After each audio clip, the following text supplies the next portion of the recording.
चलिए दोस्तों, आज का टॉपिक स्टार्ट करते हैं जो कि है हमारा फीडबैक। राइट। अब जब आप अपना सिलेबस देखेंगे यूनिट 7 के पार्ट सी का, it's totally based upon the assessment of pedagogy. मतलब जब कोई एक शिक्षक शिक्षण की प्रक्रिया कर रहा है, एक टीचर जब पढ़ा रहा है, तो आप उसको असेस किस तरीके से कर सकते हैं। राइट। उसमें सबसे पहली चीज जो दी हुई है वो है फीडबैक, मतलब कि प्रतिपुष्टि। राइट। हिंदी वाले लिखते चलिएगा साथ में। अब ये जो पूरा हमारा पार्ट है, वो हमने जैसे बोला पैडागोजी जो है, मतलब शिक्षण का जो कार्य हो रहा है, उसको कितने अलग अलग तरीके से आप असेस कर सकते हैं। राइट। हमें यहाँ पर दिया है सबसे पहला कि आपको फीडबैक दे सकते हैं आप। राइट। फिर आप बोल रहे हैं कि गाइडेंस दे सकते हैं आप। गाइडेंस एज फीडबैक, ये क्या होती है, ये चीज मैं अभी आपको समझाऊंगी बिल्कुल डिटेल में। राइट। फिर हमारे सामने वहां पर दे दिया गया है पोर्टफोलियो। राइट। Reflective journal. ये सारी चीजें हैं। और फिर हमारा रुब्रिक, परफॉर्मेंस बेस्ड असेसमेंट कैसे करेंगे, ये सारी चीजें हमें स्टूडेंट की नहीं करना है, हमें पेडागोजी मतलब जो शिक्षक जो शिक्षण कर रहा है उसके लिए ये चीजें हम अप्लाई करेंगे। उसको कैसे असेस करेंगे कि उसकी टीचिंग कैसी जा रही है, किस तरीके से हम उसको फीडबैक दे करके अगर वो कहीं गलत ट्रैक पर जा रहा है तो सही जगह पर लाना है। राइट। ये सारी चीजें हमें देखनी है। वेरी फर्स्टली हम लोग देखेंगे कि फीडबैक क्या है, ये समझेंगे डिटेल में। इसके टाइप्स देखेंगे। इफेक्टिव फीडबैक क्या होता है ये देखेंगे। एंड उसके बाद देखेंगे कि गाइडेंस एज फीडबैक क्या होता है। राइट। फीडबैक जब आप समझेंगे तो आपको अपने आप समझ में आने लगेगा कि ये गाइडेंस एज फीडबैक क्या होता है, किस तरीके से फीडबैक से निकल कर के आया है। राइट। चलिए स्टार्ट करते हैं। नेक्स्ट पेज पर लेते हैं। सबसे पहले आप हेडिंग डालिए यहाँ पर, व्हाट इज फीडबैक। प्रतिपुष्टि क्या है। हिंदी वाले लिखते चले, मैं हिंदी में जब जब हेडिंग बोल रही हूँ आपको। प्रतिपुष्टि क्या है। राइट। अगर मैं इसे सिंपल वे में पहले आपको बताना चाहूँ, फीडबैक होता क्या है। फीडबैक वो सजेशन या वो इंफॉर्मेशन है। Feedback is a suggestion, right, और इंफॉर्मेशन। राइट। वो सुझाव है या वो जानकारी है जो आपको ये बताती है कि आप सही ट्रैक पर, राइट ट्रैक पर हैं या नहीं। Right. It tells you it tells you that you are on right track or not, सही रास्ते पर आप हैं या नहीं। ओके। अब ये जो फीडबैक है, ये फीडबैक किससे रिलेटेड होगा। हमेशा हम किसी भी चीज का फीडबैक देते हैं, it's always related to some performance. Right. So feedback जो प्रतिपुष्टि है इज information provided on performance। Right. आपका जो परफॉर्मेंस है, आपका जो प्रदर्शन है किसी भी चीज का, उससे रिलेटेड होती है, उस पर दी जाती है ये फीडबैक, ये प्रतिपुष्टि उस पर की जाती है। राइट। एंड एंड और क्यों की जाती है ये, टू मेक यू अंडरस्टैंड और to develop the understanding how to improve your performance। right। and to develop understanding, Hindi में भी मैं अभी बताती हूँ, understanding, understanding, right, how to improve performance, right. मतलब कि फीडबैक वो इंफॉर्मेशन है जो किसी भी एक प्रदर्शन या आपके परफॉर्मेंस पे दी जाती है। क्यों दी जाती है? ताकि आप में ये अंडरस्टैंडिंग डेवलप हो कि आपको उसमें कैसे इम्प्रूव करना है, राइट। या किसी भी टास्क को समझने के लिए आपको फीडबैक या प्रतिपुष्टि दी जाती है ताकि आप उस चीज को अच्छे से समझ सके, राइट। ये बेसिक बात हो गई। अब नेक्स्ट पेज पर मान लीजिए कि आपको कोई परफॉर्मेंस देना है और वो परफॉर्मेंस आपने दिमाग में सोच रखा है कि इस लेवल की होगी, तब जाकर ये चीज़ें मुझे करना है, ये लेवल मेंटेन करना है, तब इसे धुआंधार या सबसे अच्छी परफॉर्मेंस माना जाएगा, राइट।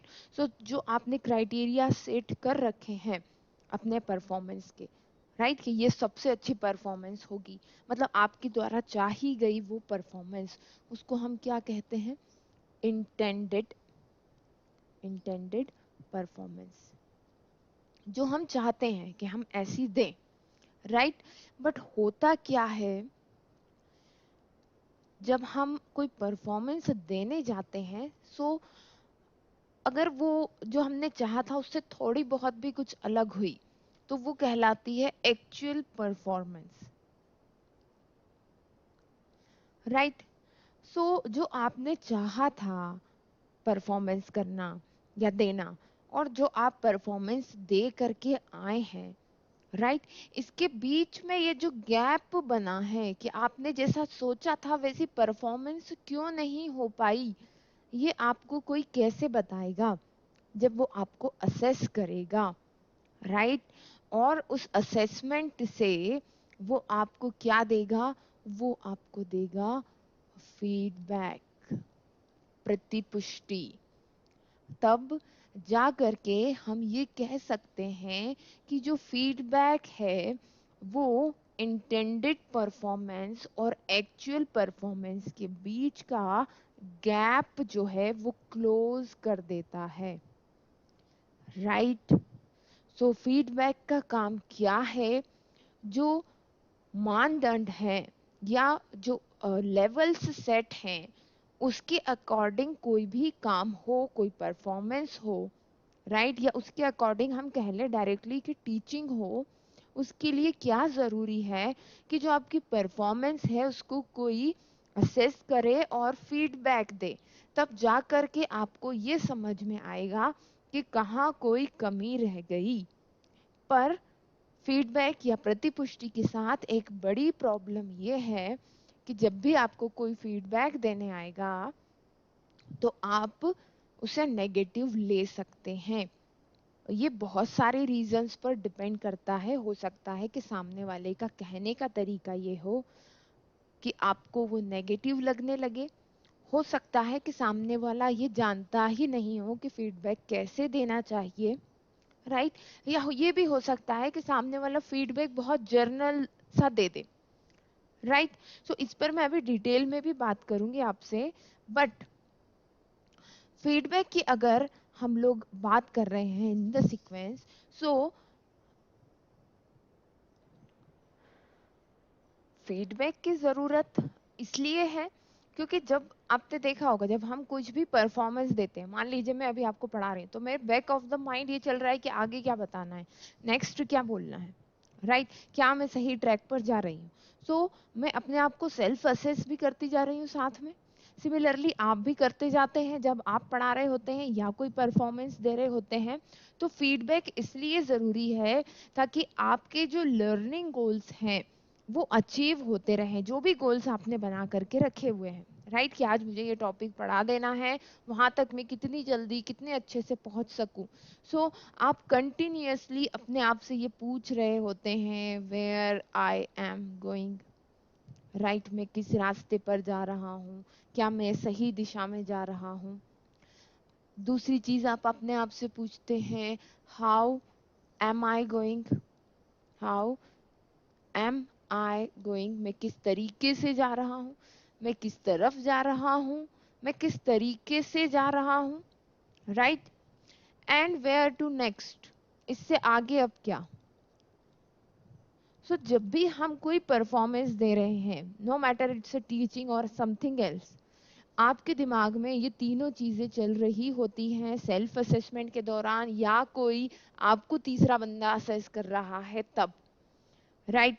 सो ये आप इन क्वेश्चंस के आंसर आपको कैसे मिलेंगे, आपको मिलेंगे फीडबैक से, प्रतिपुष्टि से। ओके, तो अब हम ये समझ चुके हैं कि फीडबैक है क्या। ये इंफॉर्मेशन या सजेशन है जो कोई हमें देता है, या सेल्फ असेसमेंट के दौरान हम खुद अपने आप को देते हैं। ये हमारी परफॉर्मेंस को इम्प्रूव करने के काम में आता है, राइट। एक्चुअल परफॉर्मेंस और इंटेंडेड परफॉर्मेंस के बीच के गैप को ये फुलफिल करता है। बट कर तो तब पाएगा ना जब हम किसी के फीडबैक को रिसीव कर पाएंगे, जैसा कि हमने बात की थी अभी, राइट। सो अक्सर ये होता है कि स्टूडेंट कोई भी हो, एज अ टीचर स्टूडेंट जो होते हैं, राइट, वो भी फीडबैक रिसीव नहीं करते हैं। ओके, सो आप फीडबैक दे रहे हैं किसी को, या आपका ऑब्जर्वर आपको फीडबैक दे रहा है, पर वो तब तक यूजफुल नहीं है जब तक आप उसे यूज नहीं करेंगे। सो आप उसे यूज कैसे कर पाएंगे, जब उसका एक स्ट्रक्चर हो, कि हाँ लगे वाकई में कि ये तो फीडबैक है, वाकई में मुझे इस पे इम्प्रूव करना चाहिए, राइट। सो नेक्स्ट पेज पर सबसे इंपॉर्टेंट चीज यहाँ पर ये है that feedback is received and used by the student can be the teacher student, right. For this we have to keep in the mind the purpose, focus and timing of feedback, right। क्या कहा मैंने कि feedback आपने दिया, right, feedback आपने दिया, you have given, but it is received और not, ये लिया गया या नहीं, राइट। अक्सर बच्चे नहीं लेते हैं, हम भी कई बार फ्रस्ट्रेट हो जाते हैं कोई हमें अपनी कमी बता दे, राइट। सो कई बार ऐसा होता है कि फीडबैक को कमियों के तरीके से बता दिया जाता है, बट एक्चुअल वो फीडबैक नहीं होता है, राइट। सो अब ये बच्चा फीडबैक को रिसीव करे, या ये टीचर फीडबैक को रिसीव करे, ये रुक जाएगा अगर तीन चीजों पर ध्यान नहीं दिया जाएगा, राइट। किन चीजों पर ध्यान नहीं दिया जाएगा। पहली चीज, पर्पस क्या था। सो आपको पर्पस दिमाग में रखना है, किसी की बेइज्जती करना हमारा पर्पस नहीं है यहाँ पर, हमें उसकी परफॉर्मेंस में इम्प्रूव करवाना है, ये हमारा पर्पस है। जनरली लोग क्या करते हैं, फीडबैक को इस तरीके से प्रस्तुत कर देते हैं दूसरे के सामने, वो नेगेटिव चला जाता है, सामने वाले को ये लगता है कि अरे ये तो मेरी इंसल्ट की जा रही है, राइट। सो पर्पस क्लियर होना चाहिए, पॉइंट टू पॉइंट या स्किल्स पर फोकस होना चाहिए, राइट। और third thing which is most important, timing होनी चाहिए फोकस की, सॉरी फीडबैक की, प्रतिपुष्टि की, उद्देश्य होना चाहिए, केंद्रित होना चाहिए, और समय अनुसार दिया जाना चाहिए क्या, फीडबैक। अगर इन तीन चीजों को आप ध्यान में रखेंगे तो स्टूडेंट रिसीव करेगा ही इस फीडबैक को, और तभी उसकी परफॉर्मेंस इंप्रूव हो पाएगी, राइट। सो फीडबैक देना एक इम्पॉर्टेंट चीज नहीं है, इम्पॉर्टेंट चीज ये है कि फीडबैक इस तरीके से दिया जाए कि सामने वाला उस फीडबैक को ले सके, राइट। इस चीज को आपको ध्यान में रखना है, it's more important than giving the feedback. Now moving to the next point. Okay, so अभी हमने ये बात तो कर ली कि भाई फीडबैक देते समय इन तीन चीजों का हमें ध्यान रखना है, तभी जाकर के ये फीडबैक हमारा रिसीव हो पाएगा, राइट। अब जब हम बात करते हैं पर्पस और फोकस की, सो इस पे और डिटेल में बात करते हैं हम लोग। फिर इफेक्टिव फीडबैक क्या होता है, वहां पर भी ये पॉइंट्स रिपीट होंगे, वहां कुछ और पॉइंट्स के साथ, सो वहां पर भी बात करेंगे। बट आप एक एग्जांपल देखें कि मान लीजिए आप एक प्रोजेक्ट रिपोर्ट बना करके अपने टीचर को सबमिट करी और उन्होंने आपको मार्किंग दे दी, right. Now you are not satisfied, आप संतुष्ट नहीं हैं उस मार्किंग से।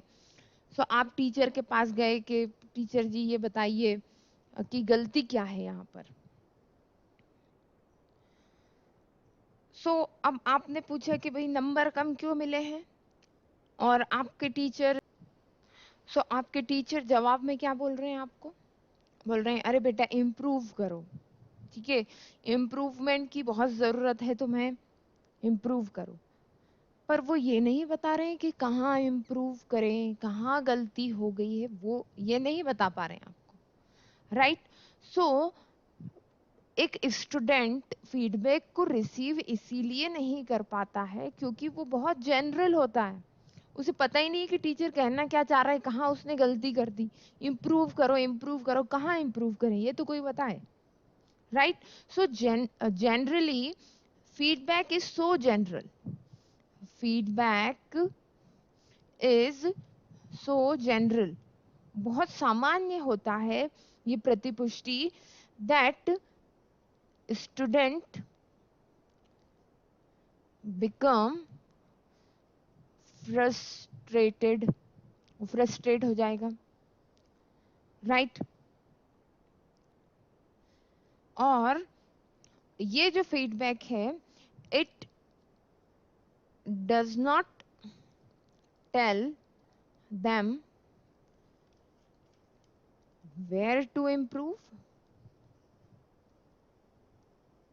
and most importantly how to improve, right। so कोई उन्हें ये तो बता ही नहीं रहा है कि इम्प्रूव कहाँ करना है, और करना है तो कैसे करें। क्यों, क्योंकि टीचर ने तो फोकस्ड होके पर्पसफुल फीडबैक दिया ही नहीं है, राइट। अब जब मैं टीचर कह रही हूँ तो ये हो सकता है ये टीचर एजुकेटर की बात हो रही हो या सिंपल टीचर की भी बात हो रही हो, नो मैटर, दोनों केस में फीडबैक सेम जाएगा, राइट। सो इसलिए आपका फीडबैक जनरल ना होकर, सामान्य ना होकर के कैसा होना चाहिए, ऐसा नहीं होना चाहिए, कैसा होना चाहिए, effective, effective, focused and specific होना चाहिए। किसको, फीडबैक को, तब बच्चा इसको रिसीव कर पाएगा, राइट। अब जो इफेक्टिव फीडबैक होता है उसके कुछ क्राइटेरियाज होते हैं, कब आप कहेंगे कि कोई फीडबैक इफेक्टिव फीडबैक है, राइट। सो ये हमने बात कर ली अभी तक किस चीज की, फीडबैक क्या होता है, फीडबैक दिया जाता है पर एक्सेप्ट नहीं हो पाता है, क्यों नहीं हो पाता है उस बारे में हमने बात कर ली। अब हम मूव कर रहे हैं इफेक्टिव फीडबैक के ऊपर, क्यों, क्योंकि feedback must be received, right. So it must be effective, feedback receive हो सके इसलिए उसका इफेक्टिव होना जरूरी है। सो इफेक्टिव फीडबैक की क्या क्राइटेरियाज हैं वो देखते हैं अब हम वन बाय वन, ओके।